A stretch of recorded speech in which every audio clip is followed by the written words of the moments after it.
Good morning, ladies and gentlemen. Good morning. It's my great pleasure to welcome you all here to University College Galway, the National University of Ireland, Galway.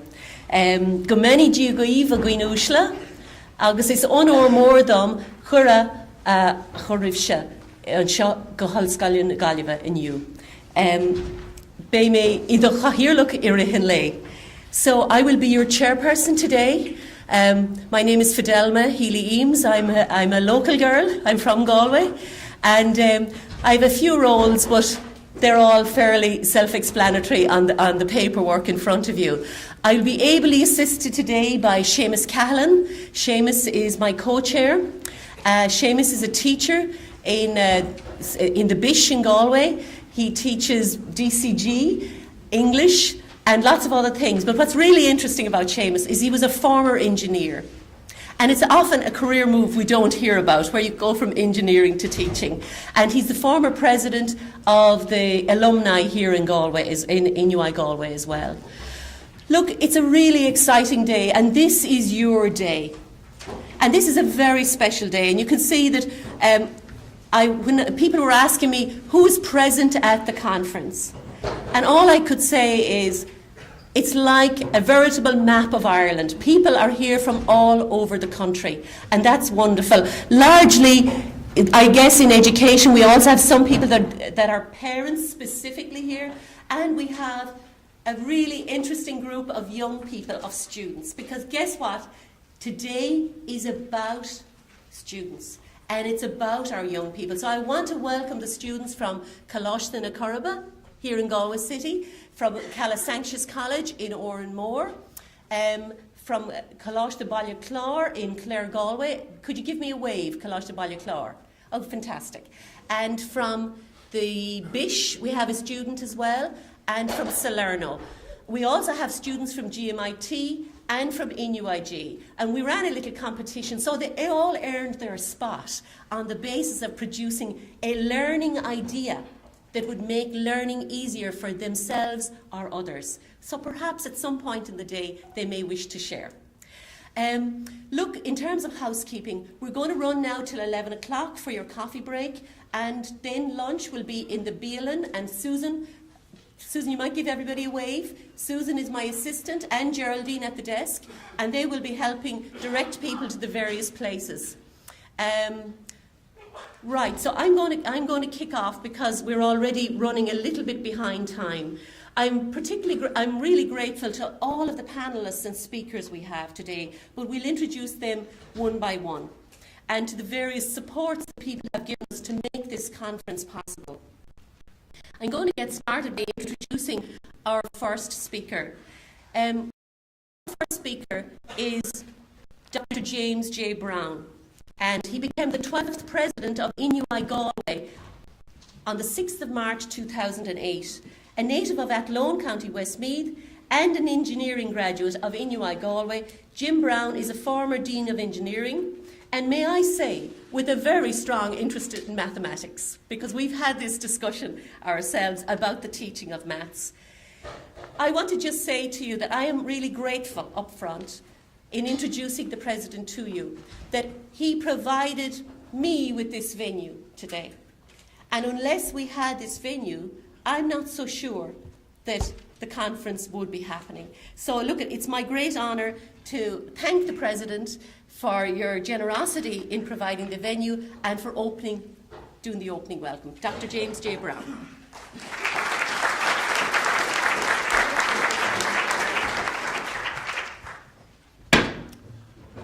Mahagat, agus a fáilseo of Galéir, Imagine, a Yanador, a Irara, a Colacca, a Corja, agus a Specialta. Can you hear me? Yes. Yeah. While I'm reduced from weeks to go all of Galéir, so chance of hurt on a couple of fucking rollive, agus God soon suck shaw. I'm soon going to manage on Tanyuv, agus on Tult as on law.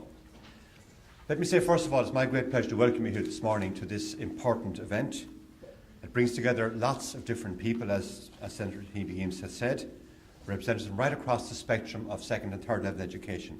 Teachers, lecturers, students, and students are very welcome to this. It's good to have the student voice heard. Parents, school leadership, members of education and training boards, politicians, journalists, and indeed business and social leaders. I want to particularly welcome our guest speaker, Professor Pasi Sahlberg from Finland. I think we look forward to his observations on reform in education, and certainly his experience worldwide is an important, I think it offers important possibilities for us in terms of insights into what's happening in education reform. The conference is clearly very timely because I think it's widely recognised that we're in an era of reform. And I think our former minister led that reform for many years. I think we're grateful to him for that. He set in train lots of interesting reforms which I hope we will see to completion in the next few years. So this conference offers an opportunity for real engagement and dialogue around a set of core questions. And those questions, to my mind, are as follows. Are we preparing our young people to meet their own needs, to meet the needs of our society, to meet the demands of the workplace, indeed to meet the demands of a changing Ireland? It seems to me there's a fundamental question which faces our society, and that is how we prepare citizens for our future, for our own society. I think education has a huge role to play in answering that question. It's also a question which is getting more complex and more difficult to answer as time goes by. I put it to you that we are in an era of tremendous change in terms of our society. And that change has been captured by at least one well-known author, Robert Putnam. He published a book in the year 2000, and that book was entitled Bowling Alone, The Collapse and Revival of American Community. In that book, he surveyed the decline of what he called social capital in the United States since the 1950s. He describes in great detail, I think very convincingly, how various forms of personal social interaction upon which Americans built their society, upon which they built their whole ideas, how they educated their own children, how they enriched their own social fabric, all that form of social intercourse is being gradually eroded. And his central thesis was that the lack of active civic engagement is a threat to democracy and is a threat to our society. Much later, in the last couple of years, Niall Ferguson, British historian, in his BBC Right Lectures in 2012, he published subsequently a book based on those lectures.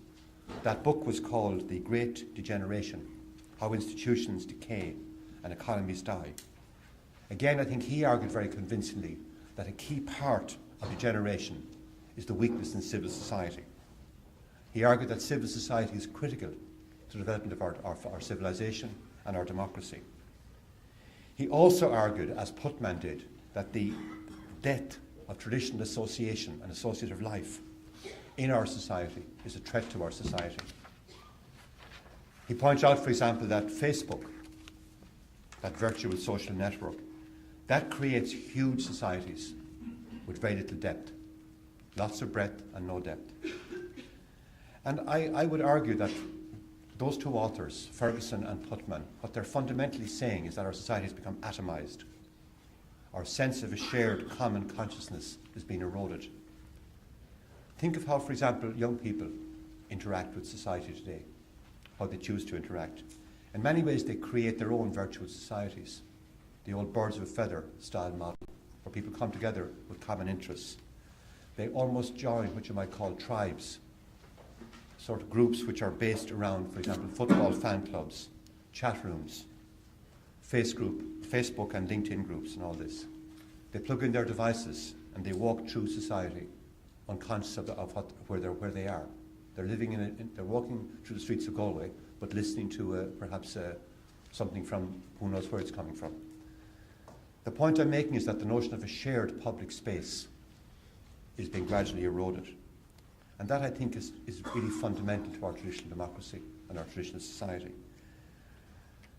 I think it's the question that has been posed by Putnam and restated by Ferguson is one that we need to keep in focus. And I would say that in face of that challenge, we need to rethink how we build our citizens, how we build citizenship, and how we, if you like, educate young people to be active, engaged citizens in a future democratic society. How to reimagine a democratic society, if you like, faced with all these challenges.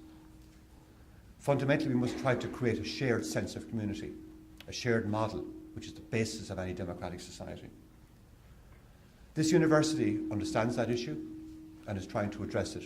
We're trying to address it through a set of initiatives. I'll mention one or two of them. A very important initiative here is an initiative called ALIVE. ALIVE stands for a learning initiative and volunteering experience. And fundamentally it's about encouraging our students to engage with society in a volunteering way, working with lots of different groups inside and outside the university, indeed inside and outside of Ireland, ranging from engagement with clubs and societies in the university, to engagement with Samaritans, with COPE in Galway, with the Chernobyl Children's Fund, with all of those organisations which require support and where students learn by supporting them. We promote that notion of pro bono volunteering in order to create active, engaged citizens, in order to inculcate in our students a sense of involvement in community, to try to ensure that when they go out into the world as professionals, whatever, teachers, engineers, architects, whatever, that they also understand their role as part of a wider society, and they don't retreat into their own little professional niche, but they engage fully and become volunteers and become people who are contributing to and engage with all strands of our society. We engage in service learning, encourage our academics insofar as it's possible to bring into the classroom opportunities for students to learn outside the classroom and to value that, in terms of credits. And that, I think, has been quite successful across the institution. We developed a youth academy to bring in younger students from primary school into university, to have our staff engage with them, to give them some sense of, if you like, the continuum of education from primary through into third level. Having said all that, we realise, of course, that skills are also necessary. We're not naive. We realise that students need more than that. We know that skills are at the heart of the academic mission, so we do our best, and we try to ensure that the university also creates graduates whose skills are valued and needed by our society. In the area of education, for example, there are a number of big initiatives underway here. We have engaged strongly with the initial teacher education programme that the former minister launched some years ago. We've engaged, for example, in the new professional master in education, the recast HDIP as it was called.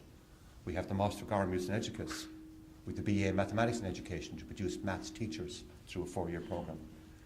We've engaged fully with the agenda around rationalisation across the provision of education and teacher training. We are actively engaged in consolidating St Andrews College into this university, and that, I'm happy to say, is progressing very well. We recently signed an agreement with St Andrews on how we will integrate St Andrews into this university, and that's now gone to the department for ratification. We anticipate, when that is completed, that this university will be producing 400 teachers per year, right across the range I mentioned. The teachers Tre Gaeilge, teachers in mathematics, and the Masters in Education. We also recognise the importance of technology to education, and our colleagues in the School of Education have been active in promoting that. One of our colleagues, Sean O'Grady, was recently invited to the Apple Faculty Speaker Series in London to present his work on the use of technology in engaging teachers and pupils, developing systems to allow the creation of apps to support education and an active education in the sense of teachers and pupils working together.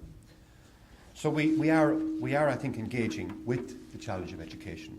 We appreciate that the challenge is to produce good citizens who are also part of a well-trained and educated workforce. We also understand that there are many people who can offer us good insights in this area, and we look forward particularly to the insights of Professor Salberg, based on his experience in Finland. He has argued that less is more in terms of teaching time, that better learning and less testing is relevant. He has argued for equity and equality through diversity, and he's also argued strongly for the promotion of teaching as a profession valued by society. We certainly look forward to hearing his observations on today's discussions.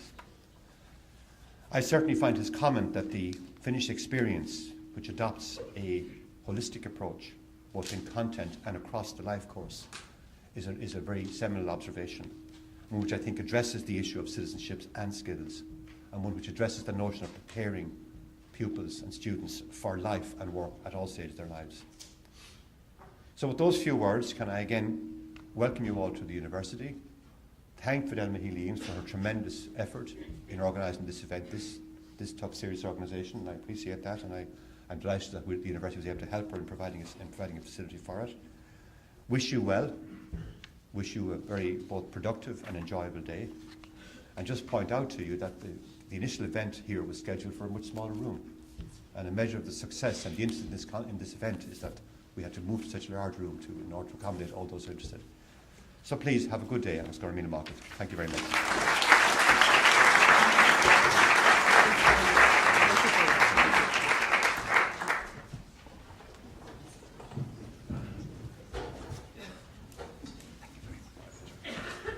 Sorry, just people who are in late there, if you'd like to move in, and everybody there's plenty of seats, so in the middle we'll just let you.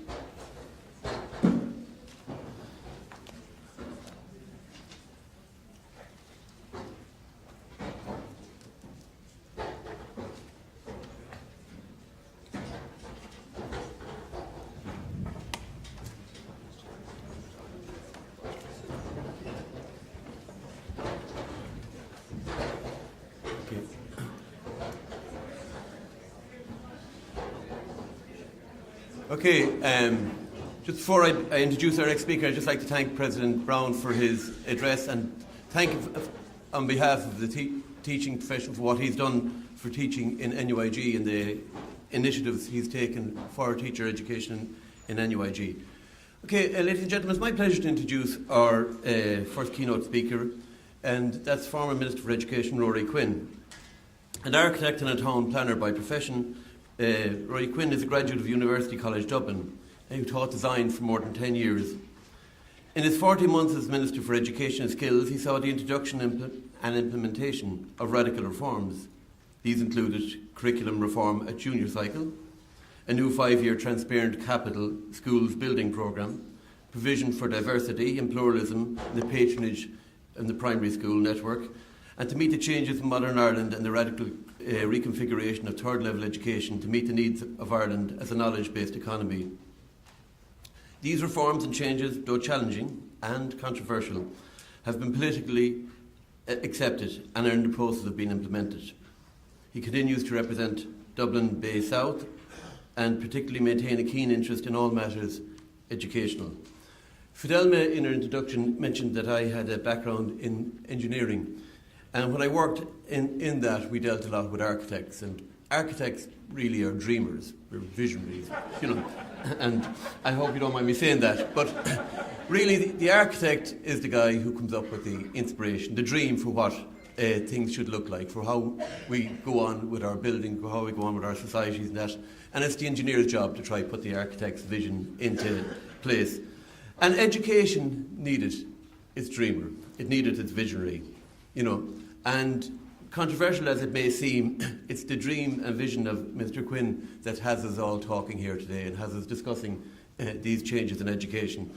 And it's his dream that has us talking about our own house, about the creaky front door and the leaky roof, and maybe in the Jane Eyre scenario, the mad woman that's locked in the attic. And maybe we need to talk about these things and bring them out into the open and discuss them. So it's my great pleasure, ladies and gentlemen, to introduce our former Minister, Mr. Rory Quinn. Thank you.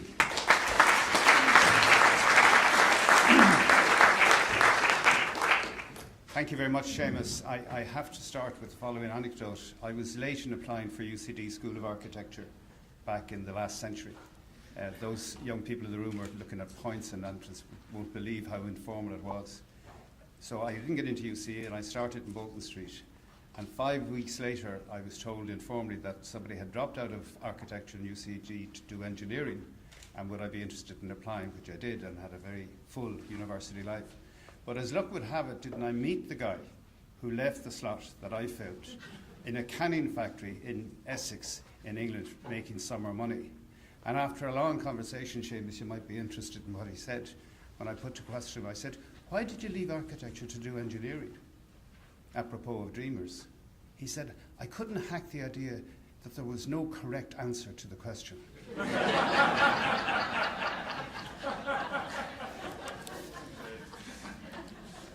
Look, you're all involved in education, and we stay involved in education right through our lives.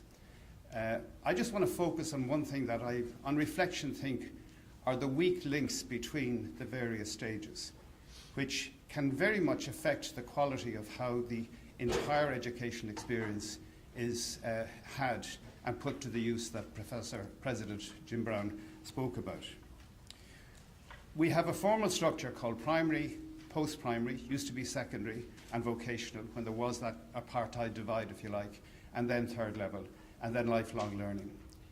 And really, those structures, which have a historical background, determine how excellence is achieved in the spaces which they occupy, but where the transition or the movement from one to the other can be faulty because nobody's really responsible for it. So I will just say to you, if we were to start today, would we have primary, secondary, post-primary and third level? Would we relate it to the growing experience? Would we have early childhood? Would we have children? Would we have teenagers? And would we have adulthood? And if you look at the evidence-based research that Emer Smith and our colleagues in the SRI have found, is right in the middle of one of those transitions, the junior cycle of second level or post-primary, which is a politically correct word for bringing the two together, but it is secondary, in and around the age of 14. In other words, in second year, sometime depending on the bodily growth of the young person, male or female, there is a certain disconnect. And the system begins to fail to recognise the span of interests, abilities and talents that young people have. And that's something that we are not fixing. And one of the things that we're trying to do with the junior cycle, and over time it will settle down and will be fixed, will address that particular issue. But we cannot ignore the evidence that the system is wonderfully succeeding some people, but actually not helping a lot of other people. And in an article that I wrote earlier this week for the education part of the Irish Times, I go into that in some detail. So that's one area where I think we have a transition system's weakness. Not failure, because it's not failing, but it is weak, and it is certainly failing some people. I want to give an example of another kind of transition system weakness, and I acknowledge here the presence of the president of Maynooth University, Philip Nolan, who's in charge of looking at how the transitions from second level to third level can be dealt with. Happened to get on the train yesterday with a colleague of mine from Leinster House. I was asking him how his son was. He's doing the Leaving Cert this year, and he wants to do a particular course. And he said, well, I want to go to Dublin to do this course. And the suggestion was, well, why would you like to go to your hometown where there's a university, where they actually have the same course? And he said, yeah, but you know, you only need 400 odd points to get into that course, and you need 550 points to get into the course in UCD. Therefore, the course in UCD, ergo, must be better. Non sequitur. No logical reason for it at all. Now, in a way, there's a lot of professional educationists in this system, and I've worked with a lot of professional educationists in our system, and we have a very good education system by international standards. And that's not a political observation from me, because I don't have to anymore. But if you look at where we are in a whole host of areas, in a paper that I gave on Monday night, there was a study done by Gareth Fitzgerald that looked at the spend on education as far back as the first 2 decades of the 1800s. The first 2 decades of the 1800s. And it demonstrated that the spend, insofar as it could be measured, in Ireland was extremely high in education. And what I did with Gareth's paper was to overlay the current European Union per capita income, the rich areas of the European Union and the poor areas of the European Union. And there was virtually a direct correlation. Now, the statistics were very ropey. You wouldn't meet the standards of scientific analysis today. But insofar as you had any indication, there was a clear correlation between investment in education and outcomes over generations. And we are the lucky inheritors of an investment, cultural, emotional, parental time and money into the education system. But we are weak, I believe, in making sure that we have a joined-up educational system that successfully goes from preschool to primary, from primary into junior cycle and then into senior cycle, into course selection, and how the effect of the points race and the little anecdote that I gave to you is filtering back into the system where a really inspirational educator who's teaching English as a senior subject for the leaving is confined to maximising the outcome because the parents and the sons and the daughters measure the successful outcome by how many points they actually get. Now, this is a problem that I believe can be fixed. But because it's nobody's responsibility, and people will retreat into their own sort of areas of occupation or training or trade union representation, for example, there's no union for transitions. There's the primary schools union and the 2 unions in second, and then we have these weak links. And I'm going to finish at this point. Just as you're going through today's interesting array of speakers, ask yourself, how better will this contribution make the passage from preschool to primary, from primary to junior cycle to senior cycle, and on into third level, and on into the rest of your life, because quite frankly, you never stop learning. In the career that I chose for myself voluntarily, we had exams every 3 or 4 years. We call them elections. Sometimes you get bad marks. Sometimes you get bad marks, sometimes you get bonuses, sometimes it changes. But we're all being tested all the time, formally or informally. And I would just say we have a good system. We have a wonderful respect for teachers that many countries would die for. We take it for granted that teachers are well respected and are well trained. The Secretary for Education across in the United Kingdom is wondering whether in fact teachers should have a 3rd year added to their 2-year primary school teaching. And the final point I would make is that the Teaching Council now, and it's represented here by Tomás O'Rourke and others, we have no unqualified teachers in our classroom anymore. As a result of the registration that started in January of this year, to be paid by the state and to be in a primary or a secondary school classroom, you have to actually have a qualification. That is abnormal worldwide compared to this country. So let's start with the good achievements that we have and fix the transitions. Thank you.